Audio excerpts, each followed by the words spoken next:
gentlemen, please welcome Deper Travel Bass Performance Remix. Bismillahirrahmanirrahim. Assalamualaikum warahmatullahi wabarakatuh. Selamat pagi anak-anak semua. Bagaimana kabar kalian hari ini? Baik ya, semoga kita semua dalam lindungan Allah Subhanahu wa taala.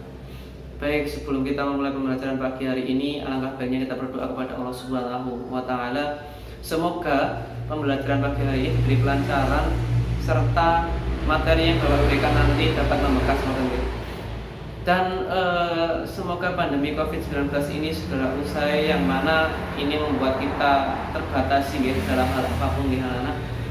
Kalau bisa kita mengurangi penyebaran COVID-19 ini, mungkin kita akan bisa sekolah seperti biasa ya, ketemu dengan teman-teman, tetap muka, bersenda gurau, dan itu adalah hal yang mungkin dirindukan oleh anak-anak semua mateng ya, gitu. Gitu. Sebelum baik kita berdoa terlebih dahulu, berdoa mulai. Berdoa selesai ya, teman-teman. Ada yang tahu nggak pada pagi hari ini kita akan belajar tentang apa? Belum tahu kan ya? Belum tahu? Ada yang tahu jika belum? Oke. Jadi pada pagi hari ini kita akan belajar tentang hal yang kaitannya dengan perilaku, sikap, dan lain-lainnya. Yang mana itu akan dikemas dengan sebutan adab ya. Jadi ada yang tahu anak-anak adab itu apa? Belum tahu. Jadi adab itu secara garis besar yaitu akhlak. Akhlak di sini adalah akhlak yang terpuji ya, bukan akhlak yang tercela. Dan tambahannya di sini kita akan belajar tentang adab terhadap orang tua dan guru. Ya, siapa orang tua itu? Ya, orang yang merawat kita dari sebelum lahir sampai sekarang ini bisa sekolah ya. Jadi kalau ada anak yang masih membangkang pada orang tuanya, masih tidak mau disuruh, itu perlu ditanyakan ya. Karena apa? Pengorbanan orang tua itu sangatlah banyak ya. Jadi kalau kita hanya disuruh aja tidak mau, itu hal yang sangat tidak mengenakan hati bagi orang tua. Dan apabila itu akan terjadi ya anak-anak, maka kita akan mendapatkan dosa. Mengapa? Karena itu perbuatan yang menyakiti hati orang tua kita. Sedangkan sebaliknya, apabila kita disuruh langsung berangkat dan membuat hati orang tua senang, otomatis orang tua akan mendoakan kita dan bisa membuat kita lancar dalam segala urusan apapun. Terus guru, adab terhadap guru. Guru itu siapa? Ya seperti bapak ini ya, guru. Guru itu adalah orang tua kedua kita, orang tua yang mendampingi kita selama di sekolah.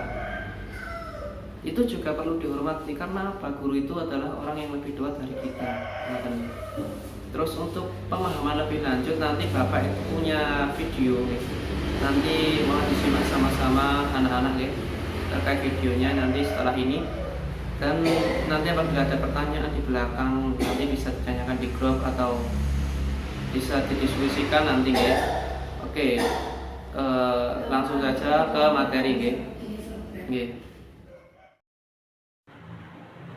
Baik, ini ada sedikit materi dari Bapak untuk pemahaman lebih lanjut terhadap materi pembelajaran yang kita lalui pada pagi hari ini, yaitu tentang adab seorang muslim terhadap orang tua dan guru.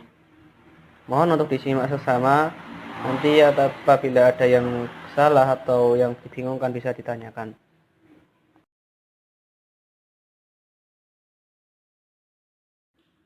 Baik, langsung ya kita masuk ke pengertian adab terhadap orang tua dan guru.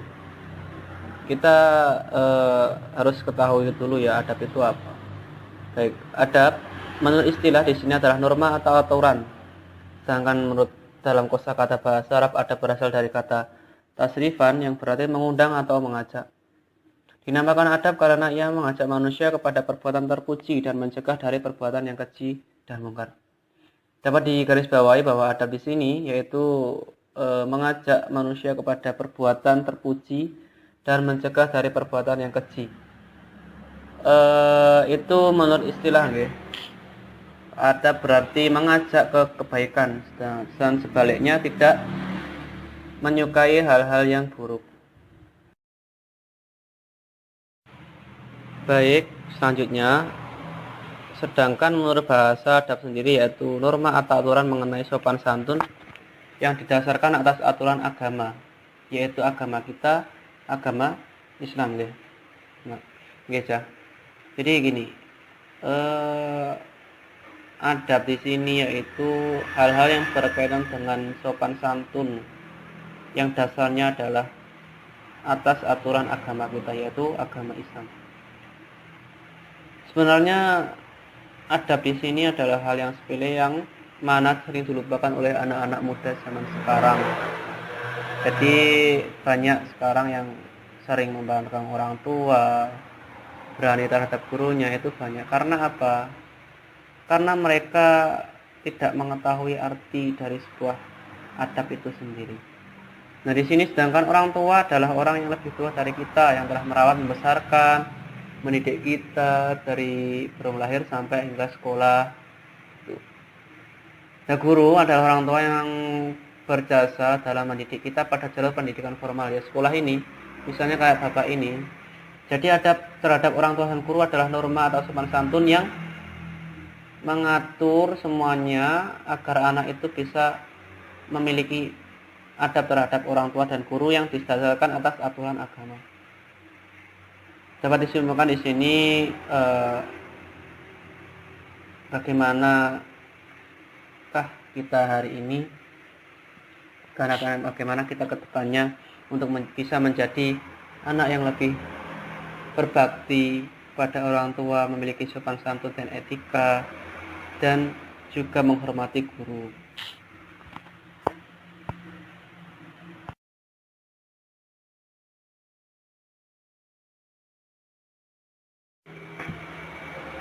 Selanjutnya, dasar hukum adab terhadap orang tua.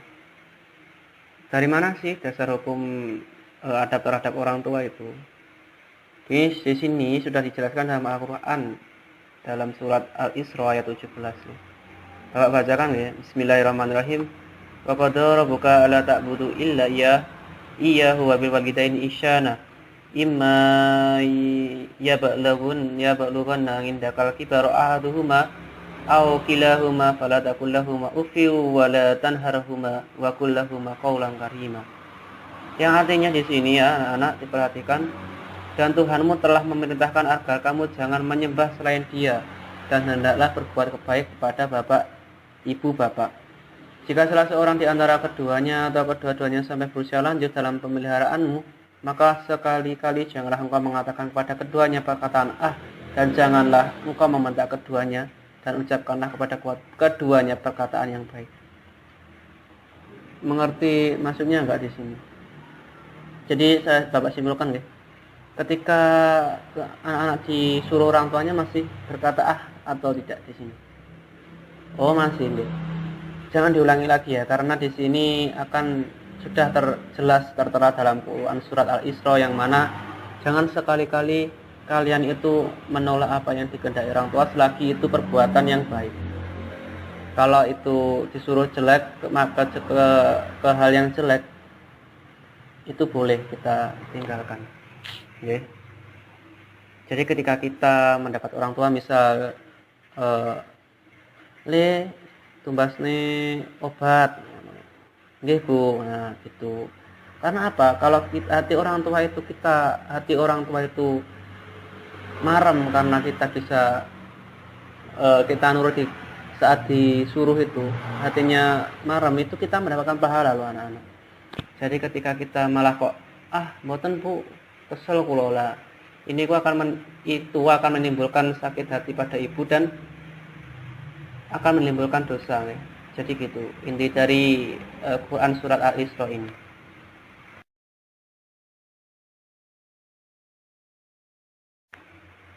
Terus untuk dasar hukum dari adab terhadap guru sendiri, Bapak kutip dari hadis riwayat Ahmad yang artinya, tidak termasuk umatku orang-orang yang tidak memuliakan orang yang lebih tua dari kami, menyayangi yang lebih muda dari kami, dan tidak mengetahui hak seorang ulama.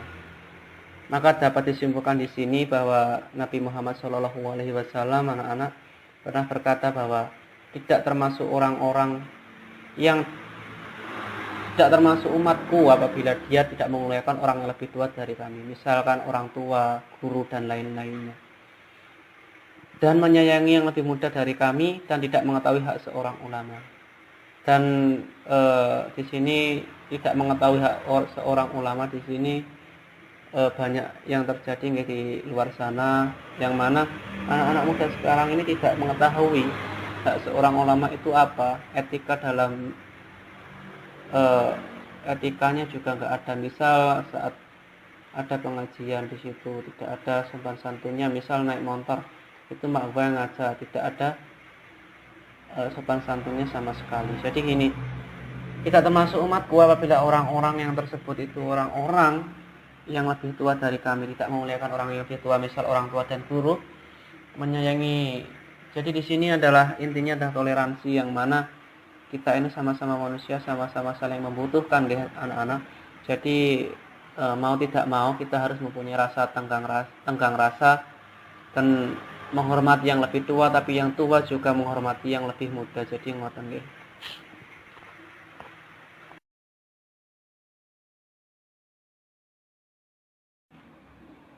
Lanjut kita ke jenis-jenis adab terhadap orang tua dan guru. 1. Patuh terhadap perintah orang tua dan guru sebagai seorang anak dan siswa. Hendaklah kita selalu tunduk dan patuh kepada perintah kedua orang tua dan guru dalam segala hal yang baik-baik. Maka dapat disimpulkan di sini patuh terhadap perintah orang tua dan guru ini dalam tanda kutip kalau kita disuruh kepada hal-hal yang baik. Misal kita disuruh untuk mengambil barang atau gimana, itu jangan mau ya. Untuk yang poin kedua, tidak berkata kasar terhadap orang tua dan guru kita. Dilarang berkata kasar, membentak yang dapat menyakiti hati mereka, misalnya berkata hus, dan lain-lainnya. Jadi di sini kita sebagai anak yang lebih muda dan dituntut ya, yang secara posisi kita harus menghormati orang tua, orang yang lebih tua dari kita ya anak-anak. Janganlah sekali-kali kita mengatakan hal-hal yang sepele, tapi itu bisa menyayat hati. Misal saat kita disuruh mengambilkan apa oleh orang tua kita, kita berkata hus, itu kan saja sudah membuat hati sakit. Bayangkan ibu kalian, anak-anak, dia mengandung kalian 9 bulan, sulit bergerak, sulit apa-apa, tapi dia masih berusaha merawat kalian sebelum lahir di kandungan. Itu sudah sangat luar biasa. Masa kalian disuruh ambil barang gitu aja tidak mau, kan kasihan tapi. Terus yang poin yang ketiga, berusaha menyenangkan hati orang tua dan guru. Hendaklah kita melakukan hal-hal yang dapat menyenangkan hati dan mendatangkan ridho orang tua dan guru. Sebenarnya di sini gampang ya, mencari ridho orang tua dan guru di sini. Karena apa? Ketika kita disuruh saja sudah nurut, hati orang tua itu bisa senang, itu doanya akan kabul ya. Begitupun sebaliknya apabila kita disuruh orang tua kok masih membangkang dan lain-lainnya, itu lain ceritanya nanti. Karena orang tua itu doanya sangat manjur ya anak-anak. Jadi jangan sekali-kali kalian kok sama ke poin 2 tadi, jangan kok berkata hus tadi. Karena mengapa? Apabila kalian nurut, orang tua mendoakan kalian untuk lulus, untuk mendapatkan nilai yang bagus, itu merupakan doa dari orang tua kalian yang dikabulkan oleh Allah Subhanahu wa ta'ala gitu anak-anak. Terus selanjutnya untuk poin yang keempat, selalu mendoakan orang tua dan guru. Hendaknya kita selalu mendoakan orang tua dan guru sebagai salah satu wujud terima kasih kita kepada mereka. Sudah tidak dapat dipungkiri bahwa kewajiban anak yaitu mendoakan orang tua. Tapi jangan lupa kita juga boleh mendoakan guru kita yang sudah mengajar kita dengan susah payah, dengan semangat, semoga ilmu, dan berharap semoga murid-muridnya ke depan menjadi orang-orang yang sukses. Itu merupakan rasa terima kasih kita kepada mereka. Kalau walaupun kita tidak bisa membalas secara material, tapi seenggaknya kita mendoakan kedua orang tua kita agar sehat selalu. Misal, ya Allah, jenengan paringi bapak kula kali ibu kula rezeki kata kageme sakit bayari sekolah kula ngoten. Jangan pikirkan kalian membalas orang tua itu dengan hal uang, karena mengapa? Gini anak-anak, orang tua itu ikhlas memberikan apa-apa aja, yang penting anaknya bisa menemukan kebahagiaannya kelak. Jadi kalau kalian masih berani sama orang tua, itu merupakan hal yang sulit untuk ditelaah ya, karena mengapa? Dengan pengorbanan yang begitu banyak, apakah kita masih tega terhadap orang tua kita?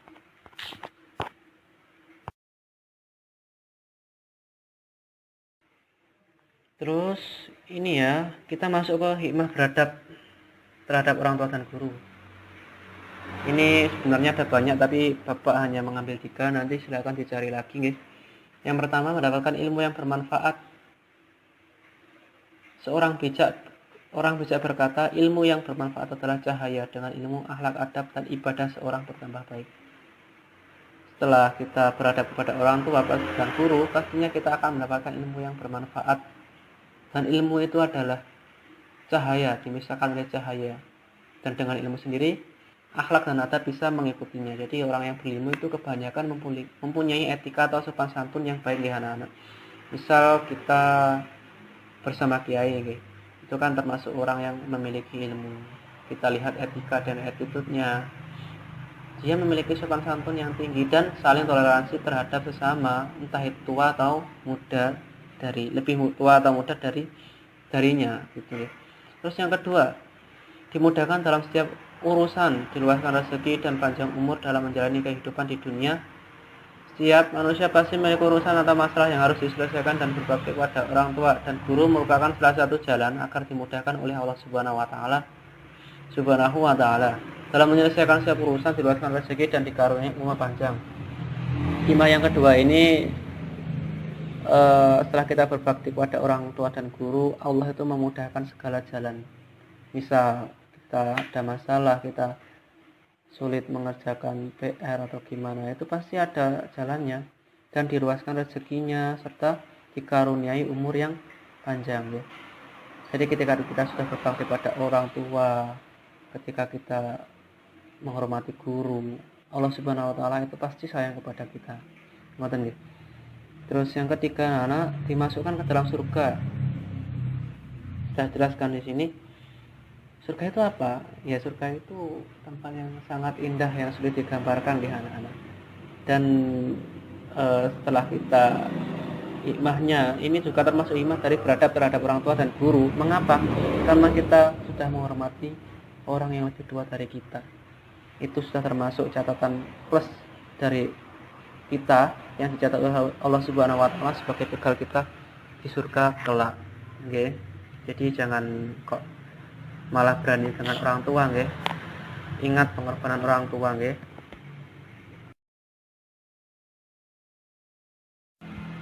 Oke, Diana, terima kasih anak-anak atas perhatian dari kalian semua. Semoga pembelajaran pagi hari ini dapat merubah kita, dapat mengubah sikap kita kepada orang tua dan guru, nggih. Karena sejatinya kita ini sama-sama membutuhkan, nggih. Yang mana kita tidak boleh bermain ego dalam hal ini. Karena apa? Rasa toleran, tenggang rasa harus dimiliki kita sejak dini gitu anak-anak. Anak-anak semua, mungkin ini sedikit pesan dari Bapak nih. Berbaktilah kepada orang tua selagi mereka ada, karena saat mereka tiada sungguh hanya sesal yang ada. Ngoten nggih. Jadi ketika kedua orang tua kita masih ada, ya kita berusaha sebaik mungkin untuk menjadi anak yang berbakti, soleh, soleha. Karena apa? Kalau sudah tidak ada, kalau sudah meninggal itu hanya sesal yang ada nggih. Kita tidak, lihatlah anak-anak yang belum beruntung, tidak seberuntung kalian, misal yatim piatu itu. Rasanya kan hidupnya hampa ngoten. Oke, dan itu mungkin yang dapat Bapak sampaikan untuk materi kita pada pagi hari ini, yaitu adab seorang muslim terhadap orang tua dan guru. Semoga ilmunya membekas dan semoga kita bisa ketemu secara langsung ya. dan pandemi Covid ini semoga cepat berlalu. Dan jangan lupa nggih anak-anak tetap pakai protokol kesehatan nggih. Kita mematuhi peraturan pemerintah dan juga sedikit mengurangi penyebaran virus Covid-19 ini. Nggih. Akhiran assalamualaikum warahmatullahi wabarakatuh.